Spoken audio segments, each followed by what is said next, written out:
ഇന്ന് ഞാൻ പറയുന്നതേ നമ്മുടെ ഒട്ടുമിക്ക വീടുകളിലും ഉള്ള സ്ത്രീകളുടെ ഒരു സ്വഭാവമാണ്. ചില പുരുഷന്മാർക്കും ഉണ്ട് ഈ സ്വഭാവം. അതായത് എന്താണെന്നായിരിക്കില്ല നിങ്ങൾ ആലോചിക്കുന്നത്. അതായത് ഞാൻ ചെയ്താലേ എല്ലാം ശരിയാവുള്ളൂ എന്ന രീതിയിലുള്ള സ്ത്രീകൾ. അതായത് വീട്ടിലെ സർവ്വ പണികൾ ഞാൻ തന്നെ ചെയ്യണം എങ്കിലേ അത് ശരിയാവുള്ളൂ എന്ന്. ഇനി അബദ്ധവശാൽ എന്തെങ്കിലും ഈ സ്ത്രീക്ക് പറ്റില്ലാതെയായി കഴിഞ്ഞാൽ ഭർത്താവാണ് അല്ലെങ്കിൽ വീട്ടിലുള്ള ആരെങ്കിലും അടുക്കളയിലേക്ക് കയറി എന്തെങ്കിലും ചെയ്യാമെന്ന് വെച്ചാൽ ഉടനെ ഇവർ പറയും ചെയ്യണ്ട കേട്ടോ, എല്ലാം അവിടെ ഇവിടെ വലിച്ചു വാരിയിടും എന്ന്. ഇങ്ങനെ ചെയ്യും. നമ്മൾ ഒരു കാര്യം വിചാരിക്കണം, വീട്ടിലെ സർവ്വ കാര്യങ്ങളും കൂടെ എല്ലാവരും കൂടെ കൂടി ചെയ്യുമ്പോൾ അതിനേതായ ഒരു ഇമ്പം ആ കുടുംബത്തിനുണ്ടാകും. പക്ഷേ ഇവർ സമ്മതിക്കില്ല. ഇവർ പാത്രം കഴുകണത് ഇവരായിരിക്കും. ഇവർ സർവ്വ വീട്ടിലെ പണികളും ചെയ്യും. ഒരു സമയത്ത് നമുക്കിതെല്ലാം ചെയ്തുകൊണ്ട് നടക്കാം. അതായത് നമുക്ക് ആരോഗ്യമുള്ള സമയത്തും നമുക്ക് ഒരു ഇൻട്രസ്റ്റ് ഉള്ള സമയത്തും ഒക്കെ പണികളും അടുക്കള പണികളെല്ലാം ചെയ്തുകൊണ്ട് നടക്കാം. വീട്ടിലെ പണികൾ സർവ്വതും ചെയ്യാൻ സാധിക്കും. ജോലിക്ക് പോയിട്ട് വന്നിട്ടും ഒത്തിരി കാര്യങ്ങൾ ചെയ്യുന്ന സ്ത്രീകളുണ്ട്. പക്ഷേ അവർക്ക് ഭയങ്കര കുറച്ച് കഴിയുമ്പോൾ ഭയങ്കര സ്ട്രെസ് അടിക്കണ കാണാൻ പറ്റും. അവർക്ക് എന്നിട്ട് ഒന്നും മുന്നോട്ട് കൊണ്ടുപോകാൻ സാധിക്കാതെ വരും. ആ സ്ട്രെസ് മുഴുവൻ മക്കളുടെ മേലിലും ഭർത്താവിൻ്റെ മേലിലും ഈ ചാറ്റൽ മഴയായിട്ടങ്ങ് പെയ്യാനും തുടങ്ങും. അപ്പം നമ്മളെന്താ ചിന്തിക്കേണ്ടത്? നമ്മൾ എന്ത് പണിയുണ്ടെങ്കിലും അത് പകുത്തു കൊടുക്കുകയാണെങ്കിൽ നമുക്ക് കുറേ സ്ട്രെസ്സ് ഒഴിവായി കിട്ടും. ഉദാഹരണമായിട്ട് വീട്ടിലേക്ക് ജോലി കഴിഞ്ഞ് വരുന്ന ഭാര്യ ചിലപ്പം മക്കളെ പഠിപ്പിക്കാനുണ്ടായിരിക്കും, അവരെ പഠിപ്പിക്കും, വീട്ടിലെ പണികൾ ചെയ്യും, തുണി അലക്കാനുണ്ടായിരിക്കും അത് ചെയ്യും, തേച്ചിടാനുണ്ടായിരിക്കും അത് ചെയ്യും. ഒന്നും ഭർത്താവിനെ കൊണ്ട് ഒന്നും ചെയ്യിപ്പിക്കില്ല. മക്കൾ ഇച്ചിരി പ്രായപൂർത്തിയായ മക്കളാണെങ്കിൽ അവരെ കൊണ്ടും ചെയ്യിക്കില്ല. എല്ലാം സ്വന്തമായിട്ട് ചെയ്ത് കഴിയുമ്പം ഇവർക്കങ്ങ് ടെൻഷൻ കയറും. ഇവരെന്നിട്ടങ്ങ് ചുമ്മാ വഴക്കുണ്ടാക്കി തുടങ്ങും. ആ വഴക്കോടുകൂടി മക്കൾ ഒരു വക പറഞ്ഞാൽ കേൾക്കാതെയാകും. ഭർത്താവ് നേരത്തെ വീട്ടിൽ വരാതെയാകും. ഭർത്താവിൻ്റെ കാര്യം നോക്കി പോകാൻ തുടങ്ങുകയും ചെയ്യും. അപ്പോൾ ആരാ വരുത്തി വയ്ക്കുന്ന വിന? നമ്മൾ തന്നെയല്ലേ വരുത്തി വയ്ക്കുന്നത്. അപ്പം നമ്മളൊന്ന് ചിന്തിച്ചാൽ മതി. നമ്മുടെ വീട്ടിലുള്ള ഒരു പണികൾ ഷെയർ ചെയ്ത് എല്ലാവർക്കും കൊടുക്കാൻ നമ്മൾ ശ്രമിക്കുക. അതാണ് വേണ്ടത്. ഞാൻ ചെയ്താലേ അതെല്ലാം പെർഫെക്റ്റ് ആവുള്ളൂ, അല്ലെങ്കിൽ അവിടെ ഇവിടെ വാരി വലിച്ച് അമ്മ ചെയ്തിട്ടുണ്ട് ശരിയാവില്ല, അച്ഛൻ ചെയ്തിട്ടുണ്ട് ശരിയാവില്ല എന്നിങ്ങനെ പറഞ്ഞ് നമ്മളെല്ലാ പരിപാടികളും ഏറ്റുപിടിക്കാൻ തുടങ്ങുമ്പോഴത്തേനും അത് നമുക്ക് കൂടുതൽ ടെൻഷൻ ഉണ്ടാകും. ഇനിയിപ്പോൾ ഓർത്തോ, നമ്മളൊരു 2 കറിയാണ് ഉദ്ദേശിക്കണേ എന്ന് വെച്ചു, നമുക്ക് ഒരെണ്ണം ഉണ്ടാക്കിയപ്പോഴത്തേനും സമയം രാത്രി ഒരു 9 മണി ആകാറായി, വന്നപ്പോൾ താമസിച്ചു പോയി, ജോലിക്കാരാണെങ്കിൽ താമസിച്ചു പോയി എന്ന് വിചാരിച്ചാൽ പിന്നെ നമ്മളങ്ങ് ടെൻഷൻ അടിക്കുമായി. പിന്നെ കിടക്കണം, തുണി തേക്കാൻ കിടക്കണം, പിറ്റേ ദിവസം പോകാനുള്ള പണികൾ ചെയ്യണം. അങ്ങനെ അങ്ങ് വിഷമം കയറിയിട്ട് പിന്നെ ഇവർ ഇങ്ങനെ അങ്ങ് പറഞ്ഞുകൊണ്ടിരിക്കും, ചാറ്റൽ മഴ പോലെ, ഞാൻ പറഞ്ഞ പോലെ. അപ്പോൾ അതിൻ്റെ ആവശ്യമുണ്ടോ? അപ്പം നമ്മൾ എന്ത് കാര്യം ചെയ്യണം? നമ്മുടെ മക്കളോട് തന്നെ ഇരുന്ന് പഠിക്കാൻ പറയുക. നമ്മുടെ ഭർത്താവിന് ചെയ്യാൻ പറ്റുന്ന കാര്യങ്ങൾ അദ്ദേഹത്തെ ചെയ്യുക. ചില ഭർത്താക്കന്മാരുണ്ട് ഭാര്യമാർ ചെയ്യിപ്പിക്കില്ല. അത് ചെയ്യല്ലേ, ഇത് ചെയ്യല്ലേ, അവിടെ വീഴും ഇവിടെ വീഴും എന്നും പറഞ്ഞുകൊണ്ടിരിക്കുന്നത്. അവർ ചെയ്യാനുള്ള കാര്യങ്ങൾ അവർ ചെയ്യട്ടെ എന്ന് വയ്ക്കുക. കുറേ കണ്ടില്ല കേട്ടില്ല എന്നൊക്കെ വയ്ക്കുക. കുറച്ചൊക്കെ വൃത്തികേടുകളും ആകുന്ന വീടിൻ്റെ അകമൊക്കെ, എങ്കിലും എല്ലാം പെർഫെക്റ്റ് ആക്കണം നല്ലതാണ് കാര്യം പറഞ്ഞാൽ. പക്ഷേ നമുക്ക് പറ്റില്ലാത്ത കാര്യങ്ങൾ നമ്മൾ അതിലേക്ക് ചെന്ന് ചാടിയിട്ടുണ്ടെങ്കിൽ പിന്നെ നമ്മൾ ഇല്ലാത്ത അസുഖങ്ങൾ നമ്മൾ ഉണ്ടാക്കി വയ്ക്കുക. കാരണം ടെൻഷൻ അടിച്ചടിച്ചടിച്ചടിച്ച് നമ്മൾ വീണ്ടും ഒത്തിരി പേര് പറഞ്ഞ് കേട്ടിട്ടില്ലേ, ഇനി ചെന്നിട്ട് പണി കിടക്കുക മടുപ്പ് തോന്നണമെന്ന് പറഞ്ഞത്. എന്തുകൊണ്ടാണ്? കാരണം മറ്റുള്ളവർ ആരെയും ചെയ്യാൻ സമ്മതിക്കില്ല. ഇനി മക്കളെ പഠിപ്പിക്കില്ല. ഇനി ഭർത്താവ് എങ്ങാനും മക്കളെ പഠിപ്പിച്ചിട്ടുണ്ടെങ്കിൽ ഭാര്യമാർക്ക് പിടിക്കില്ല. ഒത്തിരി വീടുകളിലുണ്ട്. കാരണം അങ്ങനെയല്ല പഠിപ്പിക്കണേ, അങ്ങനെയല്ല ഞാൻ അവനെ പഠിപ്പിച്ച്, അവനോട് ഇങ്ങനെ പറഞ്ഞു കൊടുക്കുക എന്നും പറഞ്ഞ് അതിനകത്ത് ഇടപെടും. അവസാനം അത് വഴക്കേലാകും. പുസ്തകവും ഒരു തള്ളും വെച്ച് കൊടുത്ത് ഭർത്താവിൻ്റെ വഴിക്ക് പോകും. കൊച്ചിൻ്റെ പഠിത്തം അതോടുകൂടി നിൽക്കുകയും ചെയ്യും. ഈ പിള്ളേർ വല്ലയിടത്തും എത്തുമോ? നിങ്ങളൊന്ന് ചിന്തിക്കുക. ഇപ്പം +2ൻ്റെയും 10ൻ്റെയും ഒക്കെ റിസൾട്ട് വരുന്ന സമയങ്ങളല്ലേ. ഒന്ന് ചിന്തിക്കുക. നമ്മുടെ കൊച്ചിന് നമ്മൾ 100% മാർക്ക് പ്രതീക്ഷിച്ചിട്ട് ആ കൊച്ചിന് 70% സ്വന്തമായി മേടിക്കണമെങ്കിൽ ആ മാർക്ക് നല്ലൊരു മാർക്കാണ്. അവൻ സ്വന്തമായി അധ്വാനിച്ച് മേടിച്ച മാർക്കാണ്. അത് വിചാരിക്കുക. അല്ലാണ്ട് നമ്മൾ ഈ ഉരുട്ടി ഗുളിക രൂപത്തിൽ കൊടുത്തതല്ല. സ്പൂൺ ഫീഡിങ് കൊണ്ട് ഒരു പ്രയോജനവും ഇല്ല. അത് കുറച്ച് കഴിയുമ്പോൾ നമ്മളതങ്ങ് എടുത്തു കഴിയുമ്പോൾ അതിൽ വല്ലയിടത്തും എത്തും. അതിന് പിന്നെ പഠിക്കാൻ പറ്റില്ലാണ്ടാവും. പിന്നെ ആരെങ്കിലും ഇല്ലാണ്ട് ട്യൂഷനോ എന്തെങ്കിലും ഇല്ലാതെ കൊച്ചു പഠിക്കില്ലാണ്ടാവും. അപ്പം നമ്മൾ പിള്ളേരെ അങ്ങ് വിട്ടേക്കുക. അവർക്ക് സ്വന്തമായി പഠിക്കാനൊരു ഇതൊരു അറ്റ്മോസ്ഫിയർ ഉണ്ടാക്കി കൊടുക്കുക. അതാ വേണ്ടത്. അല്ലാതെ നമ്മൾ കിട്ടുന്ന മാർക്ക് മതി, അതിൽ കുട്ടികളോട് വഴക്കുണ്ടാക്കാതിരിക്കുക. അവരുടേതായ കഴിവ് വെച്ച് അവർ മേടിച്ചെടുത്ത മാർക്കാണ്. അവരെ ആരും ഒരു ടെൻഷൻ എടുപ്പിക്കാൻ മേടിച്ച മാർക്കാണ്. അതും മതി. അല്ലാതെ നമ്മളിത്തി ആക്കിയെടുക്കുള്ളൂ എന്ന് പറഞ്ഞിട്ട് എത്ര പേരാവണുണ്ട്. നമ്മളൊന്ന് ചിന്തിച്ച് നോക്കിയേ. ഞാനങ്ങ് ഡോക്ടറാക്കി എടുക്കുള്ളൂ, ഞാനങ്ങ് എഞ്ചിനീയർ ആക്കി എടുക്കുള്ളൂ, ഞാനല്ലേ IAS കാരനാക്കി എടുക്കുള്ളൂ എന്ന് പറഞ്ഞിട്ടുണ്ടായിരുന്നു.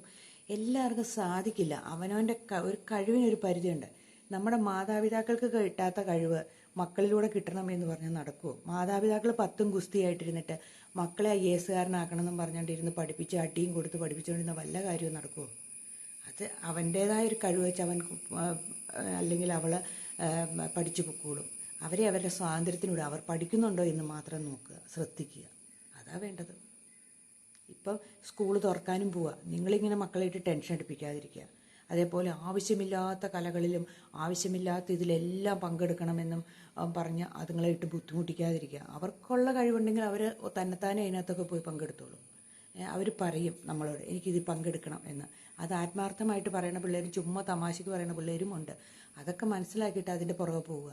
അല്ലാതെ അടിച്ച് ഞാൻ പറയണ പോലെ ചെയ്താൽ മതി എന്നും പറഞ്ഞുകൊണ്ട് വാശി പിടിക്കാതിരിക്കുക. അതാണ് വേണ്ടത്. ഇത് തന്നെയാണ് കുടുംബജീവിതത്തിലും. ചില ജോലിക്കാരുണ്ട്, അതായത് ചില ഭർത്താക്കന്മാരാണെങ്കിലും ഭാര്യമാരും ഉണ്ട്. എന്താണെന്ന് വെച്ചിട്ടുണ്ടെങ്കിൽ ഓഫീസിലേക്ക് ചെന്നിട്ടുണ്ടെങ്കിൽ അവരില്ലെങ്കിൽ ഓഫീസോ ആ സംഭവം നടക്കില്ല എന്നുള്ള രീതിയാണ്. എല്ലാം അതുപോലെ തന്നെയായിരിക്കണം, അങ്ങനെയായിരിക്കണം. ഇവർ പെൻഷൻ പറ്റി കഴിഞ്ഞാൽ ആ ഓഫീസ് നടന്നു. വർഷങ്ങൾക്ക് മുമ്പ് ഇറങ്ങിപ്പോകുന്നവരും ഇങ്ങനെയുള്ളവരും പോന്നിട്ടും ആ സ്ഥാപനങ്ങൾ നിലനിന്ന് പോകുന്നില്ലേ? വീട്ടിൽ നമ്മളില്ലെങ്കിലും നമ്മുടെ വീട് നടന്നു പോകും. എത്രയോ കുടുംബങ്ങളിൽ കുഞ്ഞിലെ മാതാപിതാക്കൾ മരിച്ചുപോയ മക്കളും പിന്നെയും ജീവിച്ചു പോകുന്നില്ലേ? ഇതൊന്നുമല്ല, ഇത് ചുമ്മാ പ്രശ്നങ്ങൾ ഉണ്ടാക്കാൻ വേണ്ടിയിട്ട് ഓരോ കാര്യങ്ങൾ പറഞ്ഞിട്ട് ടെൻഷൻ ഉണ്ടാക്കാൻ വേണ്ടിയിട്ട് അവനിലേക്ക് തന്നെ ഓരോ കാര്യങ്ങൾ ഇങ്ങനെ ആവാഹിച്ചെടുത്ത് പ്രശ്നങ്ങൾ ഉണ്ടാക്കുന്നതാണ്. വീടായിട്ടുണ്ടെങ്കിൽ കുഞ്ഞുങ്ങളുണ്ടെങ്കിൽ ഇച്ചിരി വലിച്ചു വാരിയൊക്കെ ഇട്ടുന്നിരിക്കും. ഒന്ന് ഭർത്താക്കന്മാർ ചിലപ്പോൾ അടുക്കി വെച്ചിരിക്കും. പല സാധനങ്ങളും എടുത്തെടുത്ത് വെച്ചിട്ടില്ലായിരിക്കാം. അപ്പം നമ്മൾ പറഞ്ഞു കൊടുക്കണം, നിങ്ങൾ എടുക്കുന്ന സാധനം എടുത്തെടുത്ത് തിരിച്ചു വെക്കുക എന്നിങ്ങനെ പറഞ്ഞു കൊടുക്കാം. ആ പറഞ്ഞു കൊടുക്കൽ മാത്രം മതി. അവർ പിന്നെ വെക്കുന്നുണ്ടോ എന്ന് നോക്കിയിട്ട് ഇതെടുത്ത് അവിടെ വെക്കാൻ പറഞ്ഞു കൊടുക്കാം. അങ്ങനെ ഓരോ കാര്യങ്ങൾ ചെയ്യുമ്പോൾ കുറച്ച് പണികൾ കുറയും. അതേപോലെ ഒരു കറിക്കരിയുമ്പോഴോ അല്ലെങ്കിൽ ഒരു ചെറിയ പണികളൊക്കെ ഭർത്താവിനെ ഏൽപ്പിക്കുക. എല്ലാം ഞാനേ ചെയ്യും. അല്ലെങ്കിൽ അമ്മയുണ്ടെങ്കിൽ അമ്മേനെ ഏൽപ്പിക്കുക, അച്ഛനുണ്ടെങ്കിൽ അച്ഛനെ ഏൽപ്പിക്കുക. എല്ലാം ഞാനേ ചെയ്യുള്ളൂ എന്ന് പറയും. ഇപ്പം മിറ്റം അടിക്കണോ അതും ഞാനേ ചെയ്യുള്ളൂ, എല്ലാം ചെയ്തിട്ടേ ഞാൻ പോകുള്ളൂ എന്നും പറഞ്ഞിരുന്നിട്ട് കാര്യം. ചിലർ നിലവിളക്ക് വെക്കണേന് വഴക്കുണ്ടാക്കണവരെ ഞാൻ കേട്ടിട്ടുണ്ട്. രാവിലെ എനിക്ക് അടിച്ച് തളിച്ച് വിളക്ക് വെച്ചില്ലെങ്കിൽ എനിക്ക് സുഖമില്ല, എന്നിട്ട് അവർക്ക് ജോലിക്കും പോകണം എന്ന് പറയും. ഇത്രയും പ്രകടനം പിടിക്കേണ്ട കാര്യമുണ്ടോ? ഒന്നെങ്കിൽ വൈകുന്നേരം വെക്കുക, സമാധാനമായിട്ടിരുന്ന് വെക്കാൻ വെക്കുക. അല്ലെങ്കിൽ ഇച്ചിരി നേരത്തെ എഴുന്നേൽക്കുക, എന്നിട്ട് വീട്ടിലെ പണികൾ തീർത്തിട്ട് വെച്ചിട്ട് പോവുക. അതുകൊണ്ട് എനിക്ക് സമയം കിട്ടിയില്ല, അതുകൊണ്ട് ചോറെടുക്കാൻ പറ്റിയില്ല, അല്ലെങ്കിൽ അതുകൊണ്ട് ഞാൻ ഇന്ന് ഓടിക്കാച്ചൊന്ന് ബസ് കിട്ടിയില്ല, ഇതൊക്കെ പറഞ്ഞു കേൾക്കാം. ഇതൊക്കെ നമ്മുടെ കയ്യിലിരിക്കുന്ന കുഴപ്പങ്ങളാണ്. അത് മറ്റാരോടും പറഞ്ഞിട്ട് കാര്യമില്ല. അപ്പം നമ്മൾ ചിന്തിക്കുക, എന്ത് കാര്യങ്ങളാണോ നമ്മൾ പറയുന്നത് അതിനകത്ത് എന്തോ ഒരു ഫാക്റ്റ് ഉണ്ടെന്ന് നമ്മൾ ചിന്തിക്കുക. ചുമ്മാ ഒരു കാര്യമില്ലാത്ത കാര്യങ്ങളാണ്. ഭർത്താവ് ഒരു വലയടിക്കാൻ തുടങ്ങുമ്പോൾ അല്ലെങ്കിൽ ഒരു കുട്ടി ഒരു കാര്യം ചെയ്യാൻ തുടങ്ങുമ്പോൾ ഈ ചെയ്യല്ല, അങ്ങനെ ചെയ്താൽ ശരിയാവില്ല എന്ന് പറഞ്ഞാൽ അതിനകത്ത് ഇടപെടാതിരിക്കുക. അങ്ങനെയല്ല ചെയ്യേണ്ടത്, ഇങ്ങനെയാണെന്ന് പറഞ്ഞിട്ട് കുറേ നേരം നമ്മുടെ പുറകെ നടന്ന് അതങ്ങനെയല്ല ഇതിങ്ങനെയാന്ന് പറഞ്ഞിട്ട് നമുക്ക് ഇഷ്ടപ്പെടുക. അത് തന്നെയാണ് അവിടെ സംഭവിക്കുന്നത്. അപ്പം അവർക്കൊരു സ്വാതന്ത്ര്യം കൊടുക്കുക, അവർക്ക് ചെയ്യാനുള്ള അവസരങ്ങൾ കൊടുക്കുക, അവർ ചെയ്യട്ടെ എന്ന് വെക്കുക. അവർ ചെയ്യുമ്പോൾ എന്തെങ്കിലും കുഴപ്പങ്ങൾ പറ്റിയെങ്കിൽ മാത്രം നമ്മൾ പറഞ്ഞു കൊടുക്കുക. ഇത് സ്ത്രീകളിൽ ഇത് അധികം കാണുന്ന. ഒരു പാത്രം കഴുകി വെച്ചാലും പിന്നെ എടുത്ത് കഴുകുന്ന സ്ത്രീകളുണ്ട്. ഇപ്പം അമ്മ ഒരു പാത്രം കഴുകി വെച്ചിട്ടുണ്ടെങ്കിൽ പറയും ഓ ശരിക്കും കഴുകിയിട്ടില്ല എന്ന് പറഞ്ഞ് വീണ്ടും നിങ്ങളെടുക്കുമ്പോൾ ഒന്നോട് കഴുകിയെടുത്താൽ പോരെ. അവർ കഴുകുന്ന അത്രയെങ്കിലും ചെയ്യുന്നുണ്ടോ എന്ന് വിചാരിക്കുക. ഒരു കരക്കരിയുമ്പോൾ ഞാൻ പലയിടത്തും കേട്ടിട്ടുണ്ട്, എല്ലാം വലിച്ചു വാരിയിട്ടിട്ട് അങ്ങ് പോകും. എന്നെങ്കിലും അടുക്കളയിൽ കയറിയിട്ടുണ്ടല്ലോ, അത്യാവശ്യം അവർ ചെയ്യട്ടെ എന്ന് വെച്ചാൽ. തുണി കഴുകുന്നത് നിങ്ങൾ ഒന്നെങ്കിൽ വാഷിംഗ് മെഷീൻ ഇടുക, അല്ലെങ്കിൽ പുറത്താ കഴുകണമെങ്കിൽ നമ്മുടെ സമയം ലാഭിക്കാനുണ്ടെങ്കിൽ, നമുക്ക് ടെൻഷൻ കുറയ്ക്കാനുണ്ടെങ്കിൽ നമ്മൾ അടുത്ത എളുപ്പം ഈസിയുള്ള വഴി നോക്കുക. അതിപ്പോൾ കല്ലേ മാത്രം ഇട്ട് അലക്കുള്ളൂ എന്നും പറഞ്ഞുകൊണ്ടിരുന്നിട്ടുണ്ടെങ്കിൽ ചിലപ്പം പണി തീർന്നൊന്നും വരികയില്ല ഇല്ലേ? അപ്പം നമ്മൾ ചിന്തിക്കുക, നമ്മുടെ ഓരോ പണികളും എങ്ങനെ മൾട്ടിപ്പിൾ ആയിട്ട് ഡിവൈഡ് ചെയ്ത് ഓരോരുത്തർക്കും കൊടുക്കാൻ പറ്റും എന്ന് നമ്മൾ ചിന്തിക്കുക. അതിനെ ഡിവൈഡ് ഓരോരുത്തർക്കും കൊടുക്കുക.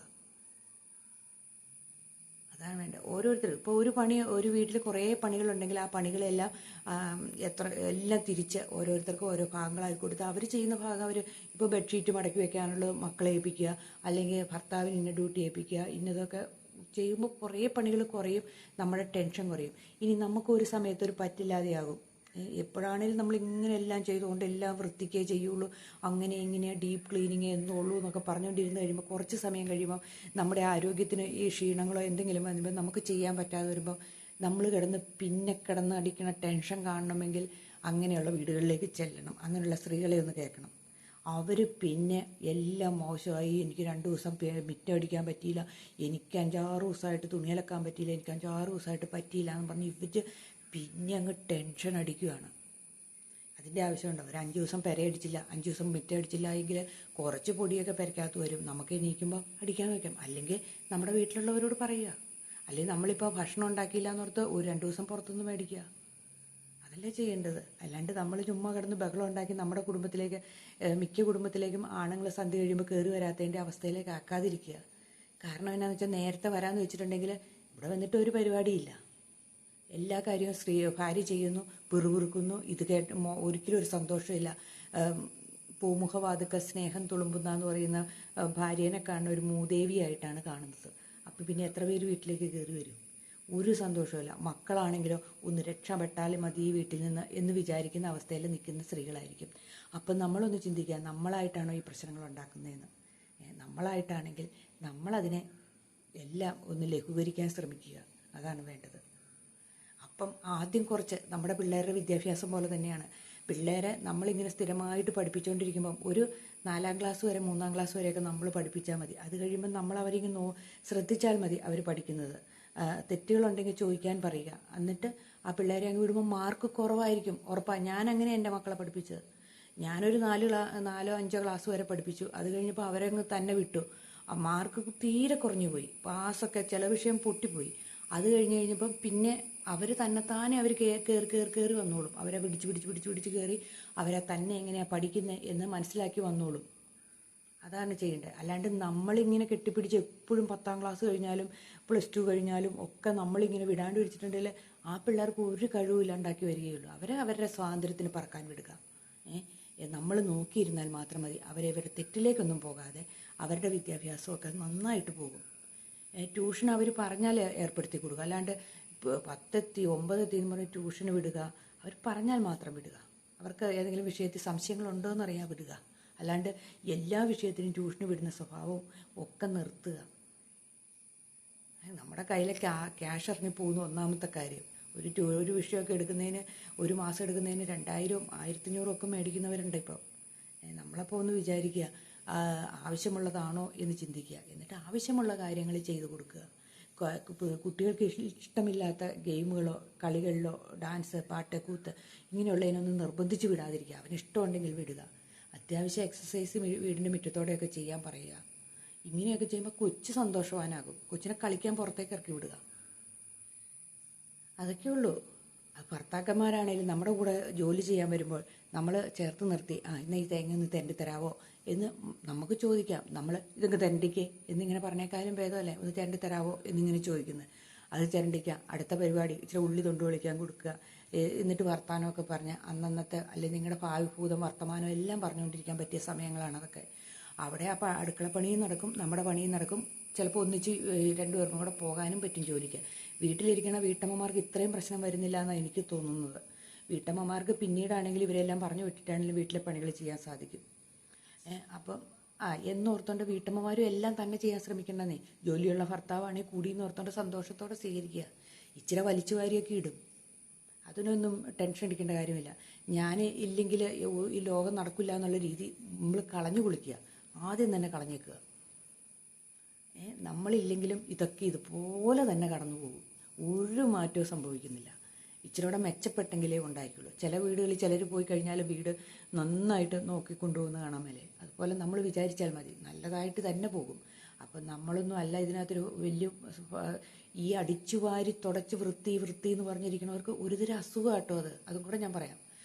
എപ്പോഴും വൃത്തിയാണ്, എപ്പോഴും വൃത്തിയായിട്ടിരിക്കണം, അങ്ങനെ രാവിലെ കുളിച്ച് വൈകുന്നേരം കുളിച്ച് കുഴപ്പമില്ല എന്നോർത്തോണ്ട് വീടിനകവും അതുപോലെ തന്നെ രാവിലെയും തുടച്ച് വൈകുന്നേരവും തുടച്ച് നടക്കുന്നവരുണ്ട്. എത്ര പേരുണ്ടെന്നറിയാമോ? അതെന്തൊരു അസുഖം അത്. അടിച്ചു, അത് കഴിയുമ്പോൾ തുടച്ചു, പിന്നെ രാവിലെയും തുടച്ചു, അവിടെ തുടച്ചു, ഇവിടെ തുടച്ചു. ഏത് സമയം തുണി കയ്യിൽ കാണും. ഈ ഒരു വലത് കയ്യിൽ ഒരു തുണിയായിട്ട് അവരെപ്പോഴും നടക്കുള്ളൂ. ഏത് സമയം തുടച്ചിടം തന്നെ പിന്നെയും തുടച്ച് നടക്കും. ഇങ്ങനെ ടെൻഷൻ അടിച്ച വീട് അങ്ങനെയാണ് ഇങ്ങനെയാണെന്ന് പറഞ്ഞുകൊണ്ട് ആരെങ്കിലും ഒരാൾ കഷ്ടകാലം പിടിക്കാൻ മുറ്റത്തിറങ്ങിയിട്ട് കയറുമ്പോൾ കാലയിൽ ചെളി ഉണ്ടെങ്കിൽ തീർന്നു, അവനെ ശരിയാക്കും. അതുപോലെ തന്നെ ഏതെങ്കിലും ഒരു തുണി എടുത്തിട്ട് ഓർക്കാണ്ടെങ്ങാനും ഒന്ന് എവിടെയെങ്കിലും ഒന്ന് ഇട്ടുപോയാൽ, ഉദാഹരണമായിട്ടൊരു സോഫയിൽ ഒരു തുണി കൊണ്ട് ഇട്ട് പോയിട്ടുണ്ടെങ്കിൽ പിന്നെ അന്നത്തെ ദിവസം തീർന്നു.